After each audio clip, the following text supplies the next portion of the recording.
உள்நாட்டு பொருட்களை மட்டும் வாங்குங்கள் பிரதமர் நரேந்திர மோடி வலியுறுத்தல். உத்தரப்பிரதேச மாநிலம் வாரணாசியில் நேற்று நடைபெற்ற அரசு நலத்திட்டத்தில் பிரதமர் நரேந்திர மோடி பங்கேற்றார். அப்போது ரூபாய் 2200 கோடி மதிப்பிலான பல்வேறு திட்டங்களை அவர் தொடங்கி வைத்தார். நிகழ்ச்சியில் பேசிய அவர், இன்று பிரதமர் கிசான் சம்மான் நிதி திட்டத்தின் மூலம் நாடு முழுவதும் உள்ள 10 கோடி விவசாயிகளின் வங்கிக் கணக்குகளில் ரூபாய் 20,500 கோடி செலுத்தப்பட்டுள்ளது. விவசாயிகளுக்கு நிதியுதவி வழங்கும் திட்டத்தை காங்கிரஸ் மற்றும் சமாஜ்வாடி கட்சி உள்ளிட்ட கட்சிகள் விமர்சித்து, இது விரைவில் செயல்படுத்தப்படும் என கூறின. ஆனால் இந்த திட்டம் இதுவரை தாறுமாறாக செயல்படுத்தப்பட்டுள்ளது. விவசாயிகளின் நலனுக்காக தன் தன்யா கிருஷி யோஜனா என்ற புதிய திட்டம் தொடங்கப்பட்டுள்ளது.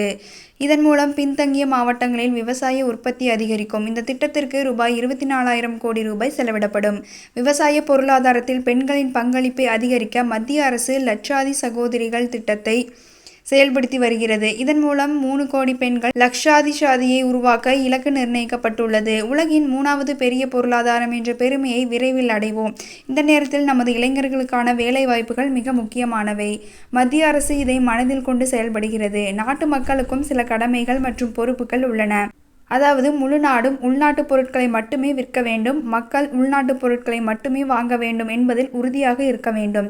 நம் வீட்டிற்கு நாம் எந்த பொருளை வாங்கினாலும் அது உள்நாட்டில் மட்டுமே உற்பத்தி செய்யப்பட வேண்டும்.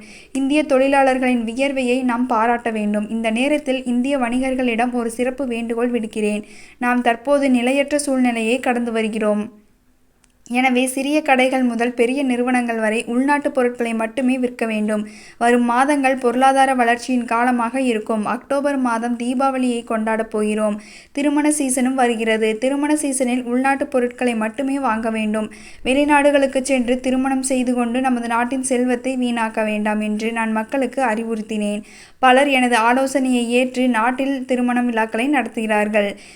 இது எனக்கு மிகுந்த மகிழ்ச்சியை தருகிறது. தேசத்தந்தை மகாத்மா காந்தியின் சுதேசி இயக்கம் சுதந்திர போராட்டத்தில் மிக முக்கிய பங்கு வகித்தது. சுதேசி இயக்கத்தின்படி உள்நாட்டு பொருட்களை வாங்குவது காந்திஜியின் வாழ்க்கை முறையாகும். அனைவரும் ஒன்றிணைந்து செயல்படும் போதுதான் வளர்ந்த இந்தியா என்ற இலக்கை நாம் உண்மையிலேயே அடைய முடியும். இவ்வாறு பிரதமர் நரேந்திர மோடி கூறினார். அமெரிக்க அதிபர் டொனால்ட் ட்ரம்ப் இந்திய பொருட்களுக்கு 25% வரி விதித்துள்ளார். இந்த சூழலில் உள்நாட்டில் தயாரிக்கப்பட்ட பொருட்களை மட்டுமே வாங்க வேண்டும் என்ற பிரதமர் மோடியின் அழைப்பு மிகவும் முக்கியத்துவம் வாய்ந்தது.